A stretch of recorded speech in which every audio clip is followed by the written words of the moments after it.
दोस्तों नमस्कार। स्वागत है आपका हमारे YouTube channel sub staff to clerk promotion bankers way में। उम्मीद करता हूं कि आप फर्स्ट क्लास होंगे, पढ़ रहे होंगे और अपनी तैयारी में लगे होंगे। लगातार आपके कहने पे MCQ आ रहा है और आपके लिए पेपर भी आपको टेलीग्राम पे मिल रहा है। टेलीग्राम पे आपने सर्च करना है सब स्टाफ टू क्लर्क प्रमोशन, है ना। आपको तो पता ही है, मैं इतना वो करता नहीं कि वहाँ का लिंक यहाँ डालूं, यहाँ का लिंक, क्योंकि मैं एक यूट्यूबर तो हूँ नहीं। मैं तो नॉर्मल आपकी तरह खाली बस आपको पढ़ाने के लिए बैठा हूँ मैं तो, है ना। तो ये क्वेश्चन मैं एक्चुअली आपको पहले भी करा चुका हूँ, मैंने आपको बता ही दिया है कि थोड़ा रिवीजन भी चल रहा है, कुछ रिपीटेड क्वेश्चन भी और कुछ एक आधे आपको नए भी मिल जाएंगे। तो आपको ये पेपर उसमें मिल जाएगा टेलीग्राम में, है ना। आपने टेलीग्राम में यही सर्च मारना है सब स्टाफ टू क्लर्क प्रमोशन, आपको वहां पर मिलेगा SB या ST कुछ ऐसे मिलेगा सब स्टाफ। तो आप देखना पहले की वीडियो जो आप देखते हो वो उसमें आपको मिल जाएगी, ठीक है। तो मैं शुरू करता हूँ आज का सेशन। आज का सबसे पहला क्वेश्चन है कि what is the maximum loan amount available under प्रधानमंत्री मुद्रा योजना, कि जो अधिकतम मैक्सिमम अमाउंट है प्रधानमंत्री मुद्रा योजना का वो कितना है। पहला है 5 लाख, 10 लाख, 50 लाख, 10 लाख या इनमें से कोई नहीं। तो प्रधानमंत्री मुद्रा योजना का जो मैक्सिमम अमाउंट है वो आपको मिल जाएगा, यहां पर मिल जाएगा आपको 10 लाख। ऑप्शन नंबर सी इसका करेक्ट आंसर हो जाएगा। ये आपको 10 लाख इसका मिल जाएगा आंसर। अब यहाँ पे कैटेगरी है, मैं आपको डेली यही बताता हूँ कि सबसे पहले शिशु है, ठीक है, समझ गए। तो अलग अलग रेंज इसमें आपको मिलेगी। शिशु हो गया, तरुण हो गया और तीसरा है। तो इसकी जो मैक्सिमम लिमिट है वो 10 लाख रुपए है। थोड़ा आपको डिटेल में बता देता हूँ, क्या आप बोलोगे सर डिटेल में पर देखो, प्रधानमंत्री मुद्रा योजना के तहत अब बिजनेस शुरू करने के लिए 20 लाख रुपए तक का लोन दिया जाता है। अब देखो 20 लाख रुपए तक का लोन दिया जा रहा है, लेकिन अब ये मत बोलना कि मैक्सिमम 20 हो गया। लोन 20 लाख रुपए तक कर दिया, लेकिन लिमिट चौक ये अक्टूबर से लागू हुई है, पहले नहीं थी। इससे पहले इस योजना को 10 लाख रुपए तक का लोन दिया जाता था, उसमें 10 लाख है, उसका आंसर 10 लाख ही, लेकिन अब सरकार ने इसको 20 लाख रुपए तक कर दिया है, ठीक है। ठीक है भाई दोस्त। अब नेक्स्ट देखते हैं जरा क्या है इसमें। देखो कि जो इस योजना के तहत 3 श्रेणियां, एक है शिशु, किशोर और तरुण। अब जो यहाँ पे 10 लाख था उसको 20 लाख कर दिया है ना, मतलब आपको 20 लाख तक का लोन दिया जा सकता है। शिशु के लिए 50,000 का लोन, किशोर के लिए 50,000 से ज्यादा और 5 लाख रुपए तक का लोन। और अगर मैं बात करूं तरुण की तो यहाँ पर 20 हो चुका है ना, तो सबका बड़ा होगा, लेकिन अक्टूबर 2024 से इनके लिए 20 लाख कर दिया गया है, ठीक है भाई। अगला है how many members of SHG। SHG में कितने मेंबर होते हैं, 10 से 20, 20 से 50, 20 से 25 या आपको नहीं दिखाई दे रहा है, या 5 से 10। तो इसमें जो मेंबर होते हैं वो होते हैं 10 से और 20, ठीक है भाई। 10 से 20 इसमें मेंबर होते हैं। और थोड़ा आपको एक्सप्लेन कर देता हूँ कि क्या क्या रोल होता है इनका। एक्सप्लेन करना बहुत जरूरी है, ठीक है। तो आप देखते रहिए और बने रहिए हमारे साथ। देखिए SHG है, जो SHG है आमतौर पे, जो ये SHG है ये आमतौर पे सामाजिक और आर्थिक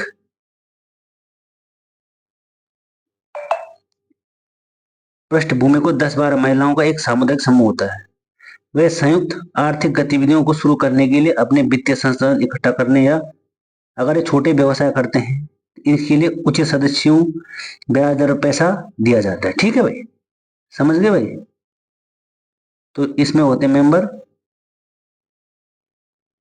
10 से 20, इसको मैं पहले भी आपको करवा चुका हूं। Next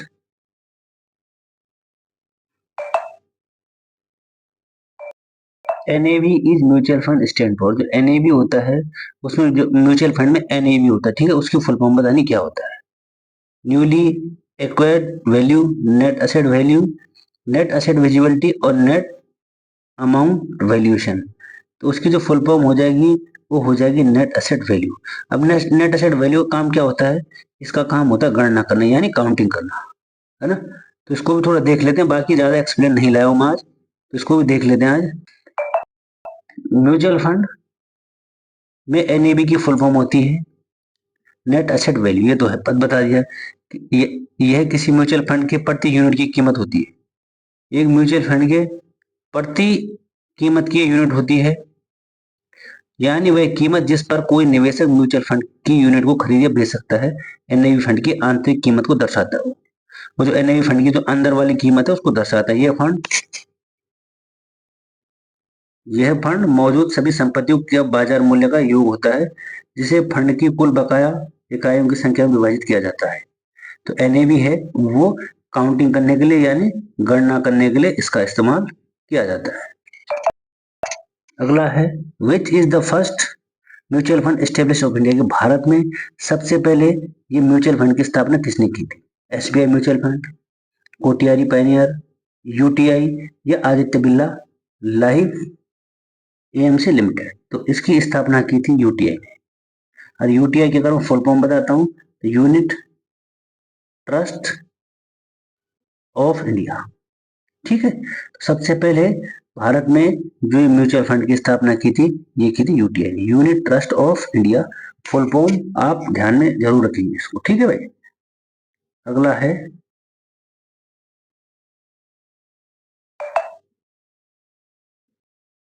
mutual fund are regulated in the country, कि भारत में जो म्यूचुअल फंड है इसको कौन रेगुलेट करता है। IRDA, association of mutual fund of India, इसको बोलते हैं एएमएफआई, ठीक है, AMFI, association mutual fund of India. ये नाबार्ड, नाबार्ड तो होगा नहीं वैसे आपको पता ही, या security and exchange board of India, इसको बोलते हैं सेबी, SEBI, इसको बोलते हैं सेबी।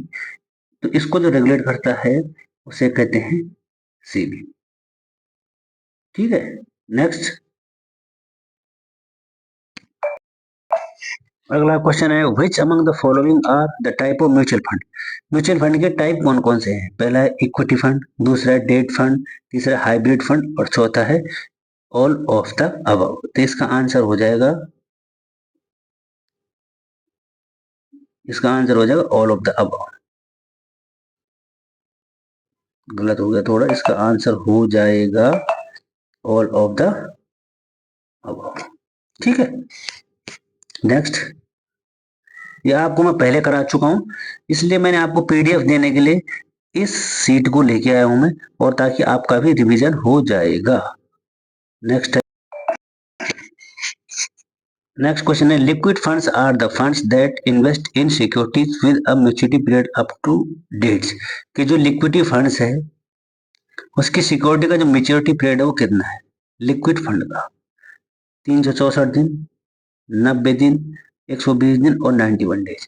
उसका जो मेच्योरिटी का पीरियड है, जो लिक्विड फंड होता है उसका जो मेच्योरिटी पीरियड है वो होता है आपका 91 days. Option number 4 correct answer इसका हो जाएगा, ठीक है। आज ज्यादा लंबी क्लास नहीं चलेगी, आपको बता देता हूं मैं, है ना। Next, what is the nostro account, कि नेस्ट्रो अकाउंट क्या है। पहला ऑप्शन है व्हाट इज नेस्ट्रो अकाउंट है यूर अकाउंट विद मी, कि आपका अकाउंट मेरे साथ है। माई अकाउंट विद यू, मेरा अकाउंट आपके साथ है। इस नेस्ट्रो को याद रखना है, ठीक है। माई अकाउंट विद यू, और अगला है नन ऑफ दिस। तो अगर मैं नेस्ट्रो अकाउंट की बात करता हूं तो इसका जो करेक्ट आंसर है वो हो जाएगा option number B, my account with you. तो मैं आपको ये बता देता हूं कि नेस्ट्रो अकाउंट होता क्या है, बता देते हैं आप। नेस्ट्रो अकाउंट होता है एक बैंक खाता होता है जिसे कोई घरेलू बैंक किसी विदेशी बैंक में विदेशी मुद्रा में रखता है। तो जो भी कोई हमारा घरेलू बैंक है वो विदेशी कोई विदेशी बैंक में उसमें विदेशी मुद्रा रखता है। नोस्ट्रो शब्द का लैटिन शब्द होता है लिया गया है, मतलब हमने उससे लिया गया है, जिसका मतलब होता है हमारा। इसका इस्तेमाल विदेशी मुद्रा और अंतर्राष्ट्रीय व्यापार से जुड़े लेन-देन को आसान बनाने के लिए किया जाता है। इसका इस्तेमाल जो व्यापार है उसके लिए किया जाता है, विदेशी मुद्रा को रखने के लिए। अब नेक्स्ट अकाउंट की कुछ खास बातें बताता हूँ आपको क्या क्या है। नोस्ट्रो अकाउंट है जो, ये नोस्ट्रो अकाउंट पर ब्याज दर नहीं दी जाती। जो भी नोस्ट्रो अकाउंट होता है उस पर ब्याज नहीं होता उस पर, ठीक है। अगर नोस्ट्रो अकाउंट में ओवरड्राफ्ट होता है या उसमें अपर्याप्त रकम रहती है तो उस पर कुछ शुल्क लिया जाता है। अगर उस पर ओडी ओवरड्राफ्ट होता है और कम रकम होती है तो उस पर भी शुल्क लिया जाता है नोस्ट्रो अकाउंट पे। अंतर्राष्ट्रीय लेन देन के लिए नोस्ट्रो अकाउंट नंबर का इस्तेमाल करने के लिए शुल्क देना होता है। अगर आपने इंटरनेशनल अकाउंट नंबर का इस्तेमाल करना है तो आपको उसके लिए भी शुल्क देना होगा, ठीक है भाई। आमतौर पर हर लेन देन के लिए $15 से लेकर $30 के बीच शुल्क लगता है और $1 की कीमत होती है 84 रुपए, आज की डेट में 84 रुपए कुछ पैसे है। एक नोस्ट्रो अकाउंट के विपरीत एक वोस्ट्रो अकाउंट भी होता है। वोस्ट्रो अकाउंट लैटिन भाषा में शब्द आपका से लिया गया है, जैसे नोस्ट्रो हमारा है, वोस्ट्रो आपका है। नोस्ट्रो हमारा और वोस्ट्रो आपका है, ठीक है। तो आप वोस्ट्रो के बारे में मत पढ़ो, आप खाली नोस्ट्रो के बारे में देखो, इतना ही है नोस्ट्रो के बारे में। चलते हैं अगले क्वेश्चन की तरफ। Who among the following comes in the field of private sector, कि इनमें से प्राइवेट सेक्टर में कौन कौन से आते हैं। एग्रीकल्चर हो गया, एमएसएमई हो गया, सोशल इंफ्रास्ट्रक्चर हो गया, इंफ्रास्ट्रक्चर हो गया और ऑल ऑफ द अबव। तो एमएसएमई भी आपके पेपर में आने वाला है, आप पक्का इसको देख के जाएं। एमएसएमई और मैं बहुत सारे क्वेश्चन करवा दिए और अब करवाऊंगा अभी इस पे। तो एमएसएमई आएगा कि एमएसएमई में प्रायोरिटी सेक्टर में आते हैं एग्रीकल्चर, कृषि, एमएसएमई, सोशल इंफ्रास्ट्रक्चर और ऑल ऑफ द अबव। आज मैंने क्वेश्चन नहीं पूछा था, आपने इस एमएसएमई की फुल फॉर्म बतानी है, ठीक है। तो इसका आंसर हो जाएगा all of the above. Next,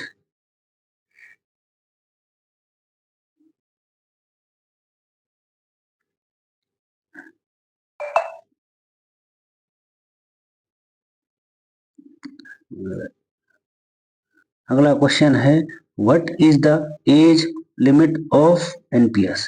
कि जो एनपीएस होता है ना उसकी एज लिमिट क्या है। 18 से 40, 21 से 65, 18 से 70 या 21 से 65। तो जो एनपीएस होता है जिसमें जिससे आपको पेंशन मिलेगी, अगर आप पुराने हो तो आपको पेंशन मिल रही होगी, नहीं तो अगर आप नए हैं तो आपको नई जो पेंशन स्कीम है वो आपके लिए लागू हो जाएगी, ठीक है।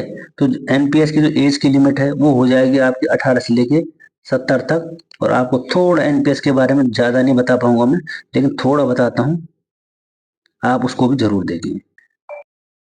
ये है नेशनल पेंशन स्कीम, एक पेंशन और निवेश योजना है जिसे भारत सरकार ने देश के नागरिकों को बुढ़ापे में सुरक्षा देने के लिए शुरू किया था। ये योजना बाजार से जुड़ी अंशदान योजना है और सेवानिवृत्ति के लिए बचत करने के लिए एनपीएस की कुछ मतलब इसको एनपीएस का नाम दिया गया है। ये योजना बोला सरल और पोर्टेबल और लचीली है। जैसे आपको पहले पेंशन मिलती थी वो नहीं है, लेकिन अब आपको कुछ रुपया आप उसमें जमा कराते हैं और आप जिस कंपनी के साथ जुड़े रहते हैं वो उसका आधा हिस्सा वो देती है, जितना अब उसने देना होगा। अगला है यह सेवानिवृत्त आय बढ़ाने और कर बचाने के लिए सबसे अच्छा तरीका है। इसमें पूरा टैक्स भी नहीं लगता, देखो कर, लेकिन कोई फायदा है नहीं इसका वैसे हमारे लिए, लेकिन फिर भी जो भी है टीयर वन खाता गैर निकासी, इसमें जो पहला खाता होता है उसमें हम कोई भी रुपए नहीं निकाल सकते, जबकि जो टीयर टू खाता होता है वो उसमें हम निकाल सकते हैं। आपने एनपीएस खोला होगा, आप जरूर एनपीएस को देखें। आपके रुपए उसमें, जब आपकी पे स्लिप आती है तो उसके ऊपर पक्का उस लिखा होता है कि एनपीएस के 2,500 3,000 रुपए आपके पक्का कट रहे होंगे। टीयर 1 खाते में कम से कम 500 रुपए जमा करने होते हैं जब आप ओपन करते हैं। आप तो पुराने हैं, खैर आपके तो होंगे। टीयर 2 में अगर आप टीयर 2 खाता खोल दो तो उसके लिए कोई न्यूनतम लिमिट नहीं है और इसमें टैक्स में छूट मिलती है। बस इसका यही है, बाकी इसमें कुछ भी नहीं। अगला क्वेश्चन है, what is the relationship between garnish और कोट। गार्निश और कोट के बीच में कोई क्या रिलेशनशिप है? कोट ही, अगर गार्निशी में और इसमें दोनों में संबंध बताना है। Creditor debtor, debtor trustee, trustee beneficiary, या ड्रावर या dry.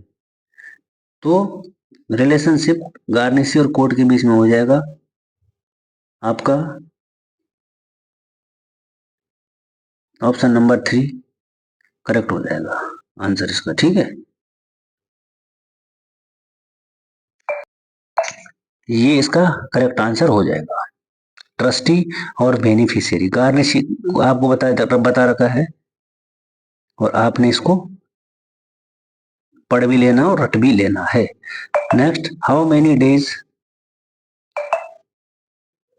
Is the validity of a cheque. Cheque की वैलिडिटी कितने दिन की होती है? 120 दिन की, 60 दिन की, 90 दिन की, 180 दिन की। कमेंट बॉक्स में इसका सबसे आसान क्वेश्चन आज का, बहुत आसान है। तो इसका आंसर आपने हमारे को कमेंट सेक्शन में जरूर बताना है। आज पीएनबी वालों के लिए भी क्लास नहीं ला पाए, कुछ ना कुछ तो लेके आते, लेकिन थोड़ा समय की कमी के कारण नहीं ला पाए, तो इसलिए कल उनके लिए, कल तो संडे हो जाएगा, फिर भी कोशिश करूंगा कि ऐसी ही आए क्लास। और अगर आपको क्लास पसंद आए तो क्लास को लाइक शेयर और सब्सक्राइब जरूर करें।